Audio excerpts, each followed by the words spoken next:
척박한 유대 광야. 풀 한 포기조차 찾기 힘든 이곳에서도 생명은 살아남았다. 수천 년을 이어오면서.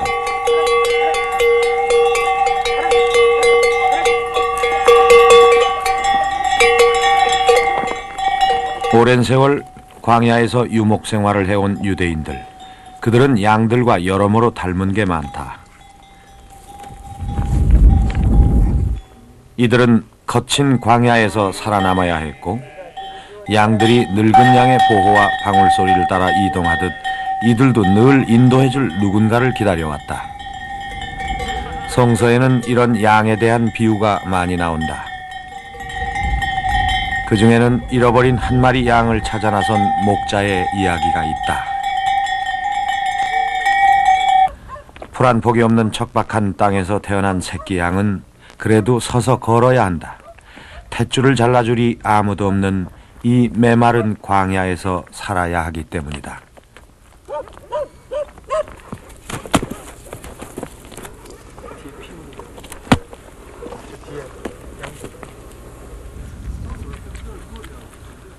탐사팀은 한 목자의 일생을 찾아 광야를 지나 나자렛으로 향했다.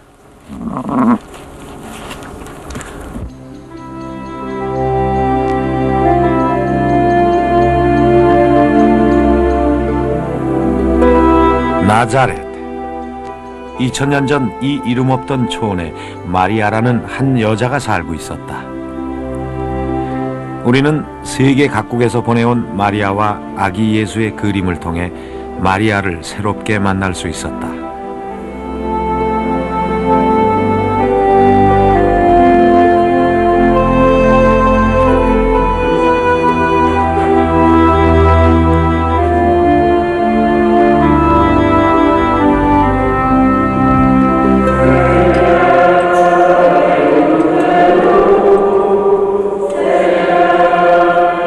마리아. 그녀는 가브리엘 천사로부터 계시를 받았다고 성서는 전한다. 두려워하지 말라 마리아. 너는 아기를 가져 아들을 낳을 터이니 이름을 예수라 하라.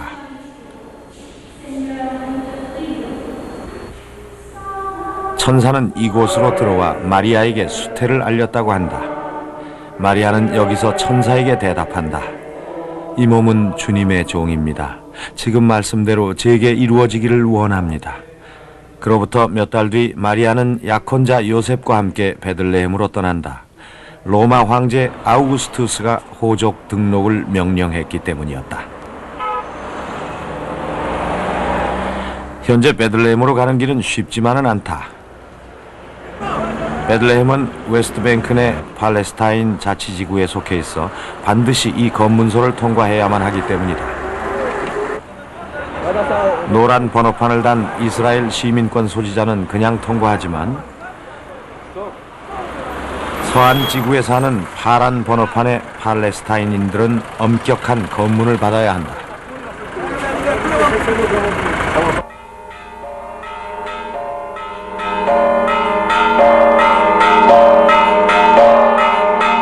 탐사팀은 마리아와 요셉의 발길을 쫓아 베들레헴에 도착했다. 새벽, 청아한 종소리에 베들레헴은 밝은 기지개를 켠다. 새벽을 깨우는 이의 모습은 언제나 저런 것일까?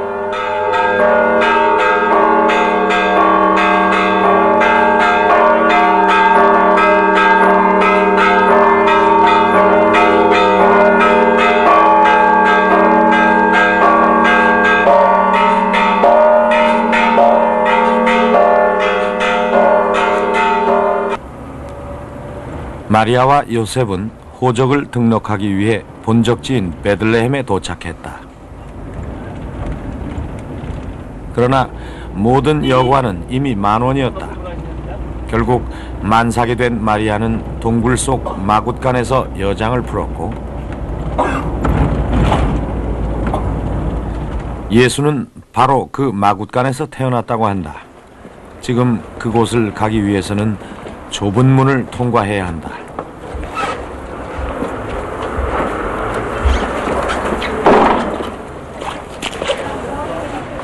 누구든지 고개를 숙이고 들어가야 한다고 해서 겸손의 문이라고도 부른다. 17세기경 교회 측은 아랍 사람들이 말을 타고 들어가지 못하게 하기 위해서 문의 크기를 줄였다고 한다. 수많은 발길에 패인 대리석에서 오랜 세월을 두고 이어져 온 순례자들의 숨결을 느낄 수 있었다.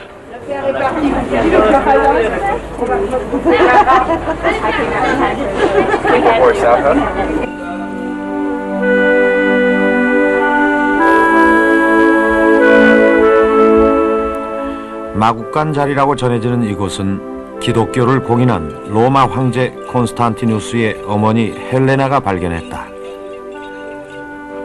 그러나 당시에 세웠던 교회는 팔레스타인 밀란으로 파교되고 지금의 교회는 유스티니아누스 황제에 의해 세워졌다.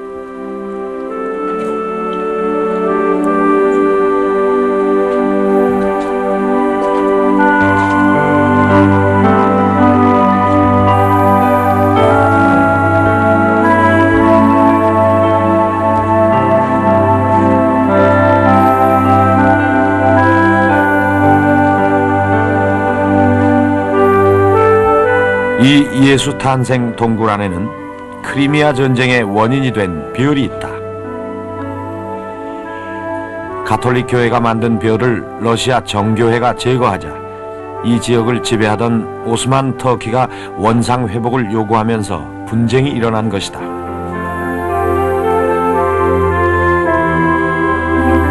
이 별이 바로 분쟁의 씨앗이 된 베들레헴의 별이다.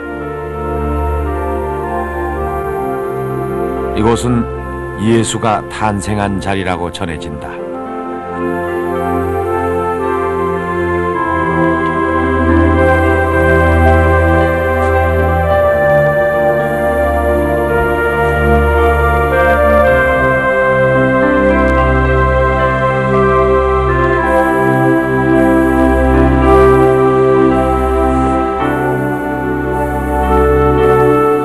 아기 예수는 태어나 강보에 쌓여 이 구유에 뉘어졌다. 이 구유는 대리석으로 만들었지만 당시는 초라한 짐승의 먹이통에 불과했다. 우리는 예수 탄생 동굴이 있는 그리스 정교회 바로 옆에 또 다른 교회가 있다는 사실을 알아냈다.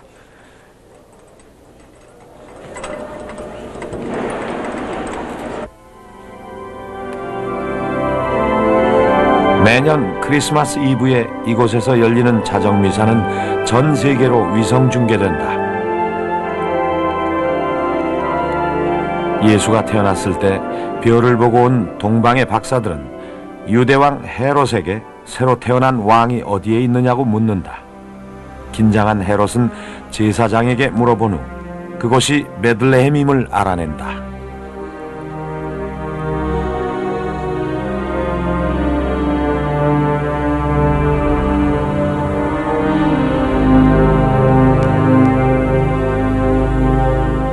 그 뒤 새로운 왕의 탄생의 위기를 느낀 헤롯 왕은 베들레헴에 있는 2살 아래의 아기를 다 죽이라고 명령했다 한다. 이 굴은 그 당시 아기들의 무덤이라고 한다.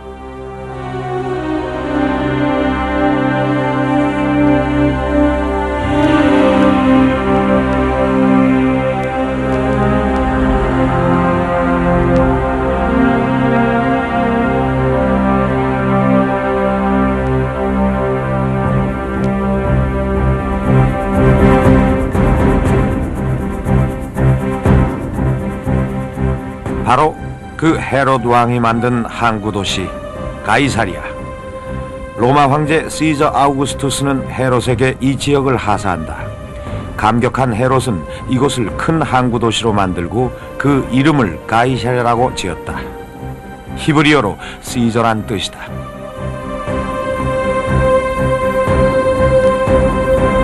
이 웅장한 로마식 수로는 총 길이가 12km나 된다니 당시 가이사리아의 규모를 짐작할 만하다.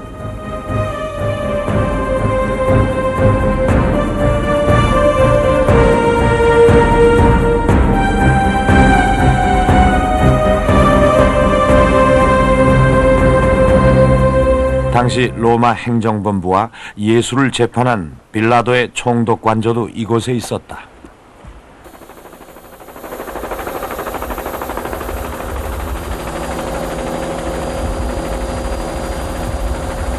그러나 가이사랴는 십자군 전쟁이 패배한 뒤 이슬람 교도들에 의해 완전히 파괴되고 만다.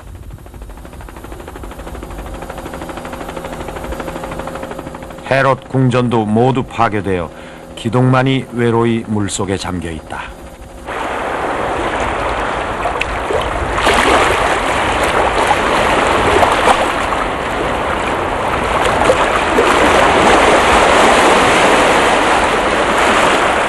예수를 정치적인 왕으로 오해했던 헤롯. 그러나 예수는 정치와는 아무런 상관없이 나자렛에서 성장하고 있었다.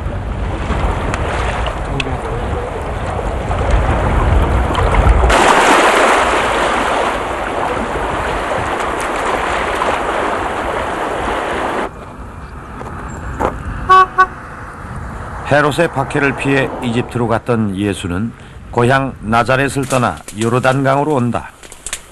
키 한번 내봐. 요단강에 갔으면 갈대숲이 요단강 강변에 물이 좋으니까 뭐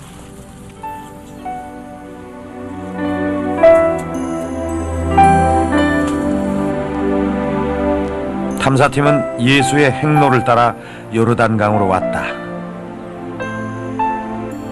예수는 세례 요한에게 세례를 받는다.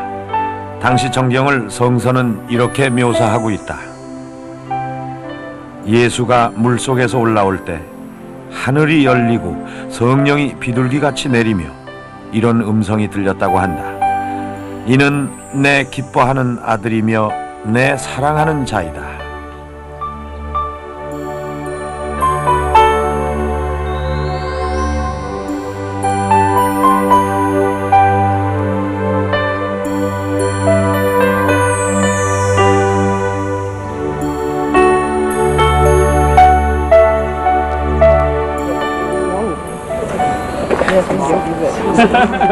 우리는 지금도 세례를 받기 위해 세계 각국에서 찾아온 순례자들을 만날 수 있었다.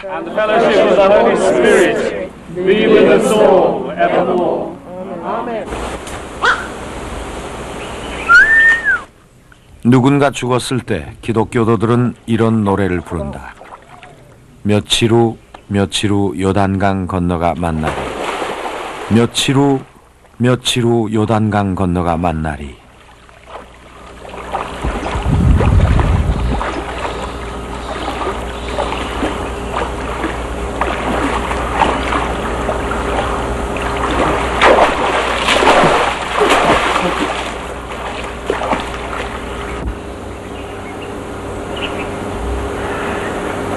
요단강 건너왔다. 요단강을 건넌다는 것은 무엇을 의미하는가? 물이 얼만큼 차요? 차 많이 차. 가운데 오면 더 찬 것 같아. 단순히 죽음으로 가는 건널목일 뿐인 것일까? 탐사팀은 그 의미를 찾아가 보았다.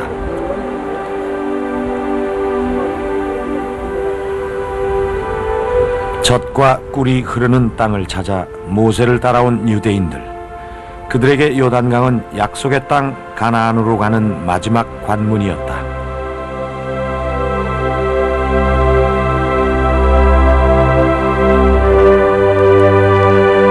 요단강을 건넌 유대민족이 처음으로 정복한 땅은 여리고였다. 여리고는 주변 사막 중에 유일한 오아시스처럼 푸르다. 바로 그 약속의 땅이었다. 어떻게 해서 여리고만 푸르게 되었을까? 탐사팀은 그 이유를 찾아 옛 여리고성 아래에 있다는 수원을 찾아갔다. 그러나 여리고의 젖줄인 수원은 놀랍게도 작은 샘에 불과했다. 엘리사의 샘이 그것이다. 기원전 8세기 중엽 여리고의 수질이 나빠 과일이 익기도 전에 떨어지자 선지자 엘리사가 이 샘에 소금을 뿌리고 기도한 뒤 땅이 비옥하게 되었다고 성서는 전한다. 지금 이 샘은 유엔에서 관리하고 있다.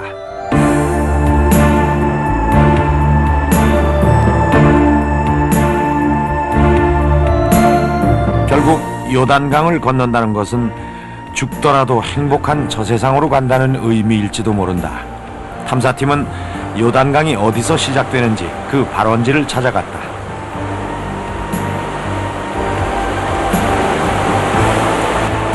단, 요단강의 여러 발원지 가운데 하나다. 울창한 숲으로 둘러싸인 단에서 시작된 요단강은 작은 돌 틈새와 계곡을 지나면서 큰 강줄기를 이룬다.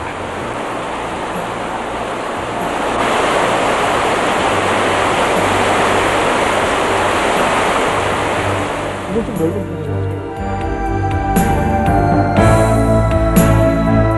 편이야. 요단강은 이곳에서 예수 활동의 중심지였던 갈릴리 호수로 흘러간다.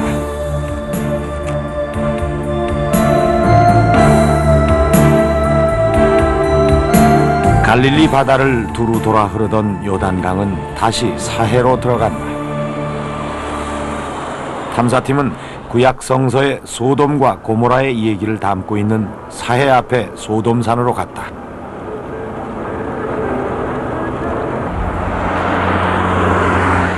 극도의 음란과 타락으로 인해 유황불에 멸망했다는 소돔산.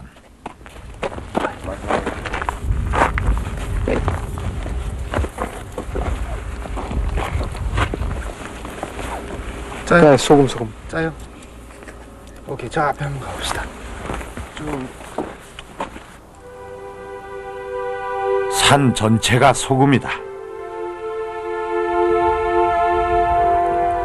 소돔성이 멸망할 때 아브라함의 조카 롯과 그의 가족들만이 천사의 도움으로 피신한다. 그러나 롯의 아내는 성에 미련이 남아 도망치다가 뒤를 돌아본다. 그 순간 그녀는 그대로 소금 기둥이 되고 말았다고 한다.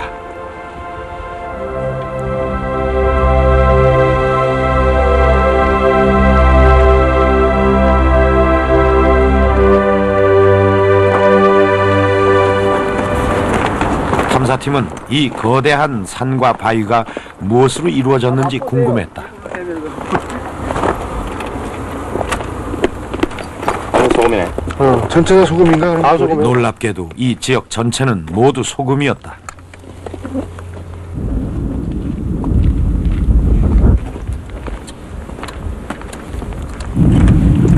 다음 소금.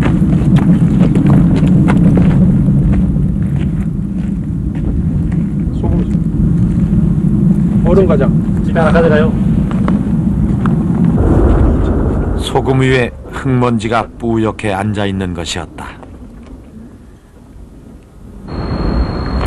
왜 롯의 아내가 있는 소돔산은 산 전체가 소금 덩어리일까?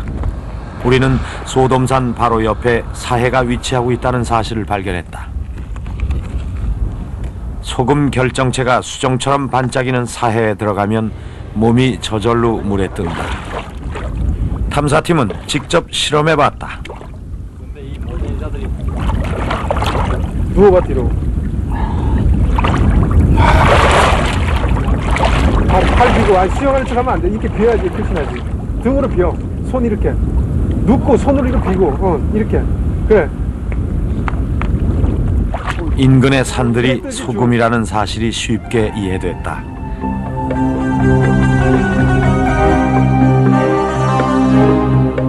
제자들에게 세상의 빛과 소금이 되라고 가르쳤던 예수는 요르단강에서 세례를 받은 후 예리고에 있는 산으로 간다.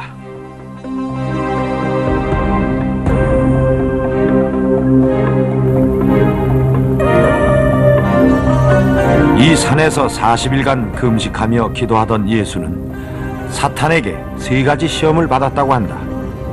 이 돌이 떡이 되게 하라. 여기서 뛰어내리라. 내게 절하라. 그러면 천하를 다 주겠다. 그러나 예수는 이를 단호히 거부한다.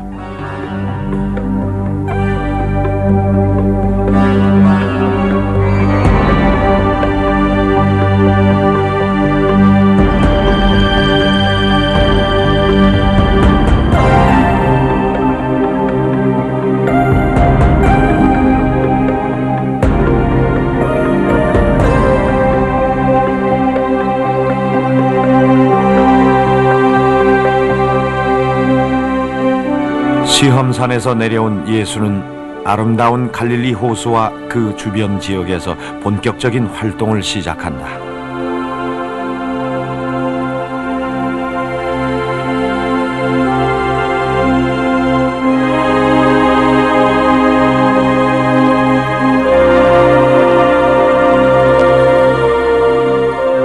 우리는 예수의 발길을 따라 먼저 갈릴리 호수 북서쪽에 있는 가파르나움으로 갔다.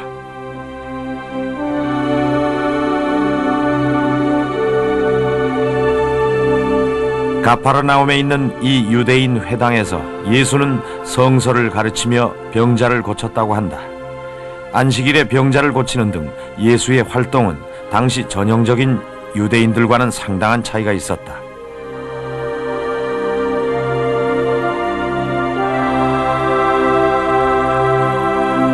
그래서 유대인들은 예수를 배척하기 시작했다.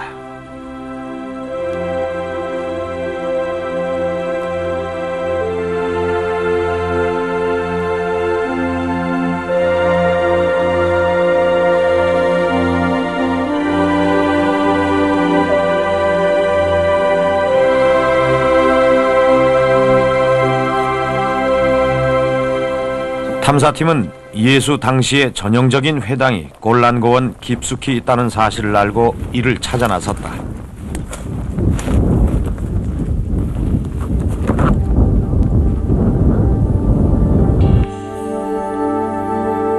저 독수리처럼 하늘 높이 비상하고 싶어서일까?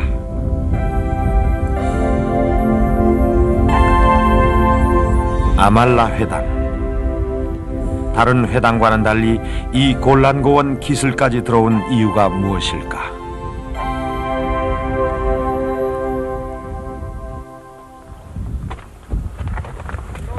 로마의 박해를 피해 신앙을 지키기 위해 유대인들은 이 산속 깊이 왔을 것이다. 아마도 이 회당 안에서 그들은 율법을 공부하며 기도에 전념했을 것이다.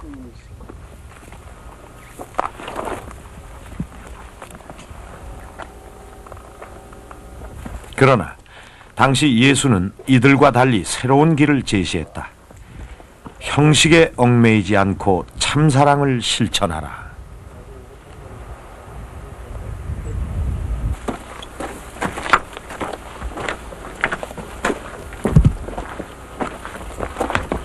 남자는 어떻게 정결해시래? 남자 정글리시 안 하죠? 여자는 꼭 그거 한 날만? 그 다음에 애 낳거나. 아이를 낳은 여자나 생리 중인 여자들은 회당에 들어갈 수 없었다. 그들은 여기에서 몸을 깨끗이 씻고 나서야 회당에 들어갈 수 있었다. 현재 기독교의 세례는 여기서 유래됐다는 이야기도 있다.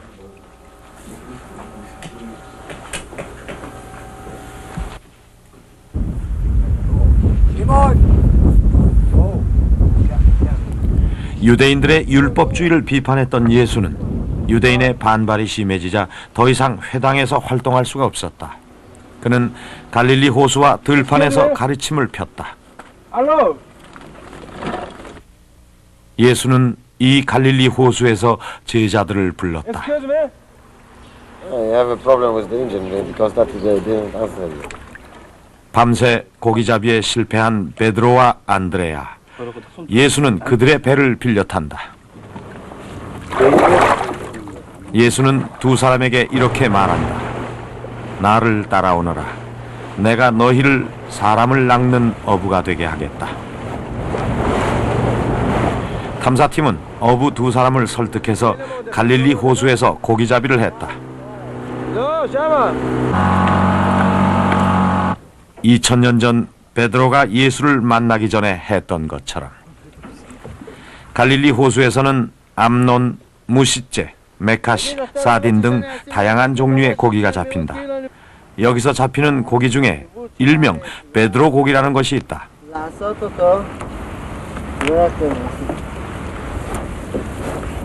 옛날 베드로가 성경에 나오는 베드로가 어부였다는 거 알고 있습니까?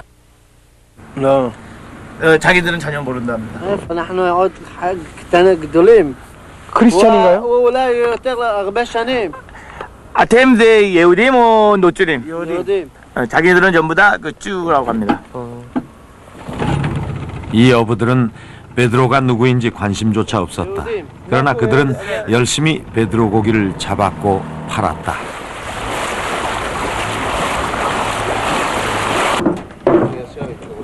이 베드로 고기를 우리나라에서는 바쏘라고 부른다. 누가 들여왔는지 모르지만 바쏘는 우리나라의 토종 물고기를 잡아먹어 생태계를 파괴시키고 있다. 갈릴리 호수 주변의 식당에서는 모두 베드로 물고기를 판다. 성 베드로 물고기. 기름에 튀겨서 감자튀김과 샐러드, 레몬을 곁들여낸다. 가격은 우리 돈으로 8,000원 정도이다.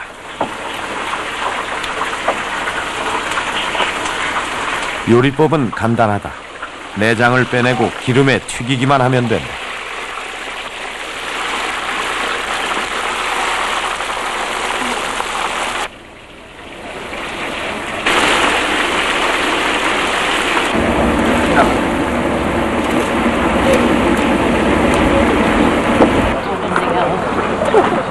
베드로 물고기는 얼마나 맛이 있을까?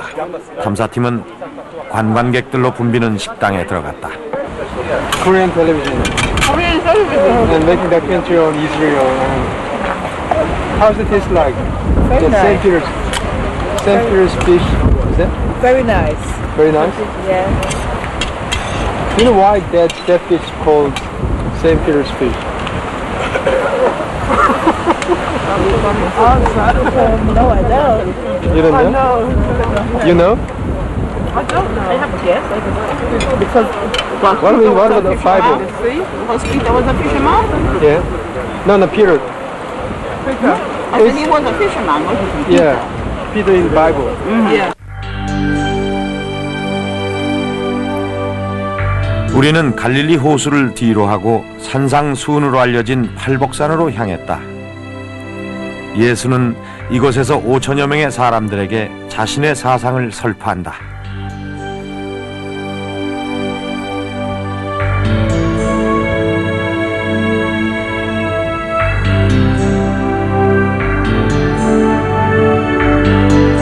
성서는 그 내용을 이렇게 전한다. 마음이 가난한 사람은 행복하다. 평화를 위해 일하는 사람은 행복하다. 옳은 일에 줄이고 목마른 사람은 행복하다. 그들은 만족할 것이다.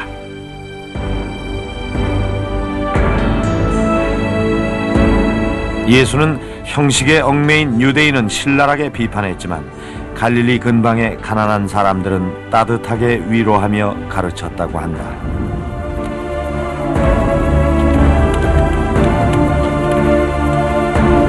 갈릴리와 가파르나움 등에서 활동하던 예수는 유월절이 가까워오자 예루살렘으로 향한다. 탐사팀은 예수의 자취를 따라 예루살렘에 도착했다. 탐사팀은 성서에서 말한 예수의 기적의 장소를 찾아갔다. 나사로의 무덤. 나사로는 죽은 지 사흘 만에 예수에 의해 살아났다고 한다.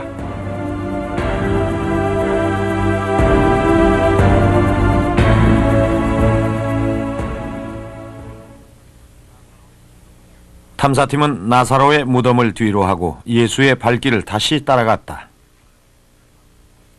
예루살렘에 가까이 왔을 때 예수는 제자들이 끌고 온 나귀를 타고 예루살렘에 들어간다. 성서에 의하면 예수의 입성은 수많은 무리들과 아이들의 열렬한 환영을 받았다고 한다.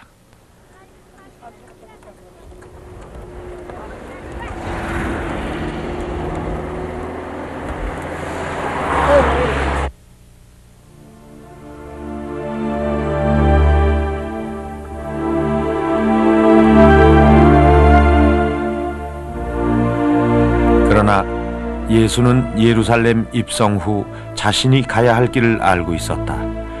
왜 예수는 굳이 그 길을 가야만 했을까?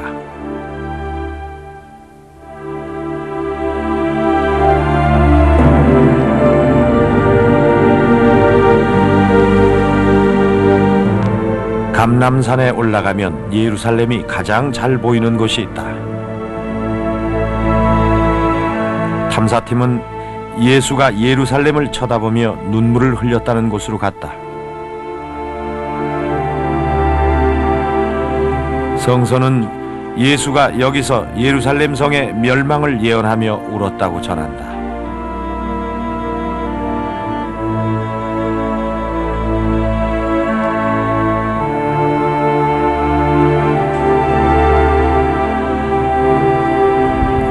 탐사팀은 감람산을 내려와 예수가 제자들과 최후의 만찬을 가진 곳으로 갔다.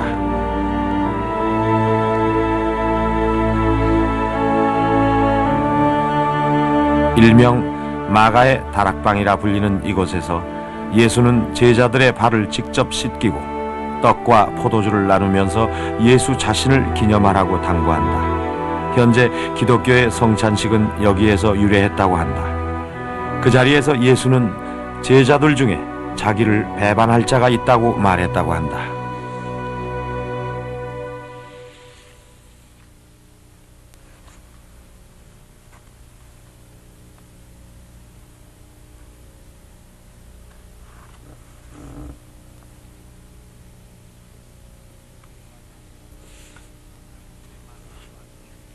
최후의 만찬을 마친 예수가 제자들과 함께 겟세마네 동산에 올라간다. 우리는 교회 안마당에서 신비스런 감람나무 한 그루를 발견했다. 감람나무란 올리브나무를 말한다. 2000년이나 된 이 나무는 죽은 줄기에서 새로운 가지가 뻗어나오고 있었다. 어쩌면 이 나무는 2000년 전 예수의 행적과 그날 밤의 기도를 알고 있는지도 모른다.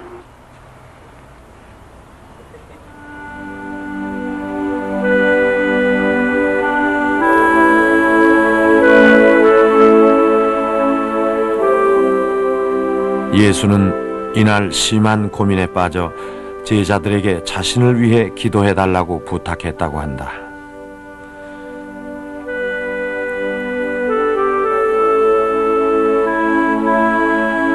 예수는 제자들을 뒤에 두고 혼자 가서 땅에 엎드려 기도했다. 아버지께서는 가능하다면 이 잔을 내게서 거두어 주십시오.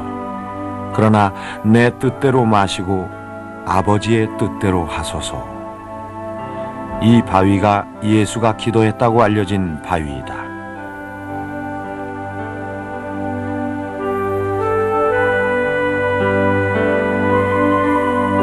예수의 기도가 끝나자 예수의 제자 가롯 유다가 군인들과 함께 나타났다. 예수는 홀로 끌려간다. 제자들은 예수가 잡히자 다 흩어져 버렸다.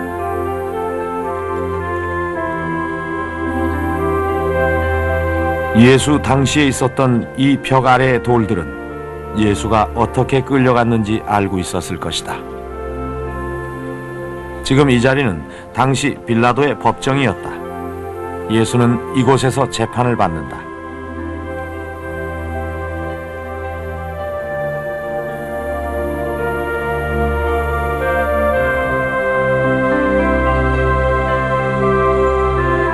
예수는 하느님을 모독했다는 죄명으로 유대인들에 의해 재판에 회부되었다.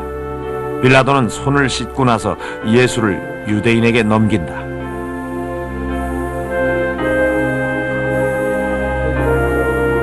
Here is the exact place they sentenced Christ to carry the cross and to wear the crown of thorns. Here, in this place. After this place,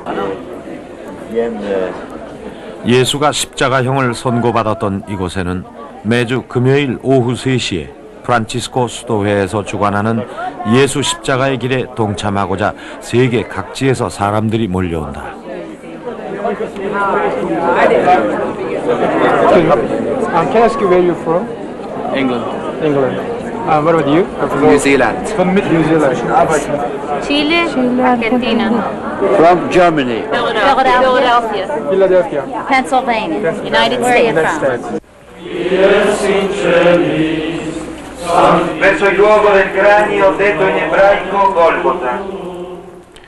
이들은 예수의 길을 따라간다. 비아 돌로로사, 순환의 길, 십자가를 지고 빌라도의 법정에서 출발하여 골고다 언덕에 이르는 길을 이렇게 부른다. Aiuta Gesù, stare dietro a Gesù. Ricordati, o Gesù, di Santo, that they may follow you wherever you go. Amen.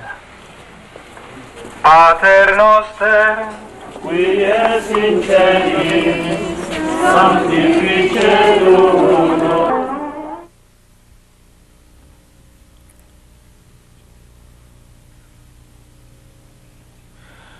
예수는 십자가를 지고 골고다 언덕에 오른다. 골고다. 해골산이라는 뜻의 이 언덕은 로마 황제 콘스탄티누스의 어머니 헬레나가 발견했다.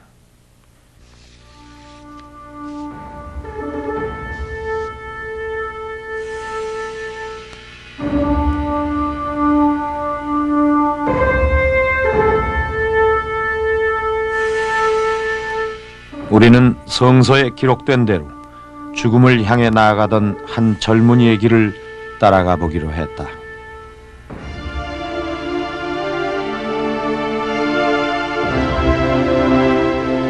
이곳에서 로마의 군인들은 그의 손과 발에 굵은 못을 박았다. 그리고 창으로는 옆구리를 찔렀다.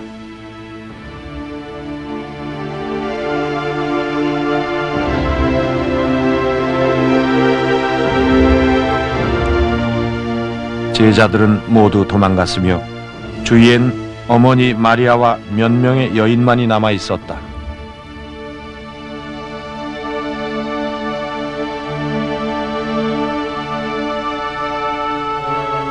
이윽고 예수를 매단 십자가가 세워졌고 사람들의 조롱과 야유가 날아들었다. 그는 마지막으로 이렇게 외쳤다고 한다. 목이 마르다. 목이 마르다. 마침내 그는 고개를 떨구었다. 숨을 거둔 예수는 어머니 마리아가 지켜보는 가운데 십자가에서 내려진다.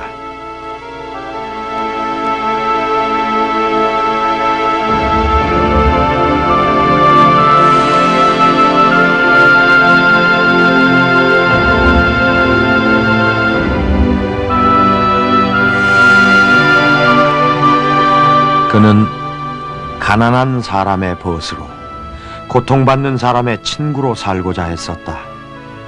그의 시신을 거둔 사람들은 그렇게 가난하고 고통받는 보잘것없는 이웃들이었다. 그의 시신은 세마포에 쌓여 바로 이 바위에 뉘어졌다.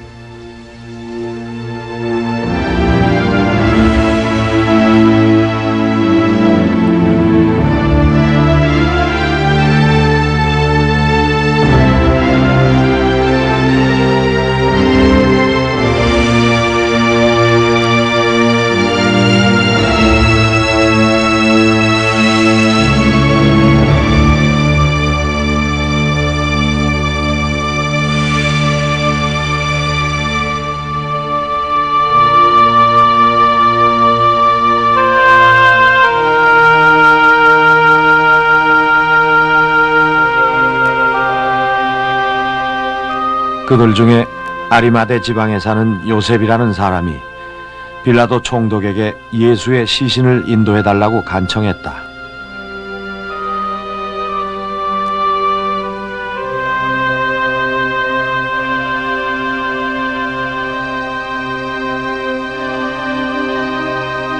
그의 죽음은 여느 사람의 그것과 다르지 않았다.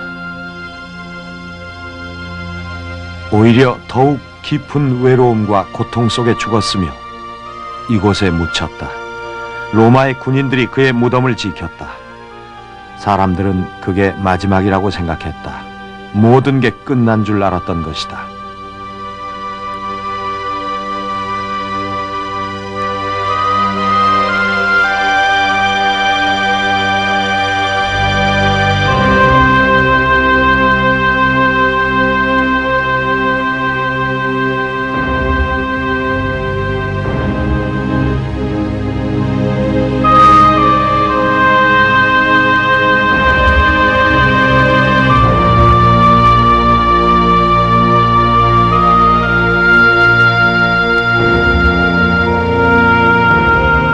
그런데 사흘 만에 그의 무덤이 열렸다고 성서는 전한다. 제자들에게 말했던 그 일이 이루어진 것이다.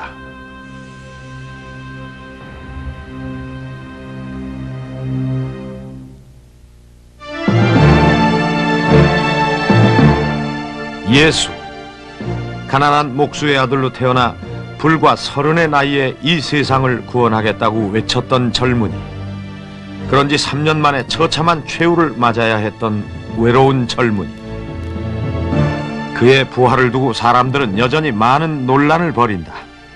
하지만 분명한 것은 한 젊은이의 삶과 죽음이 이토록 많은 사람의 입에 오르내린 적은 일찍이 없었다는 사실이다.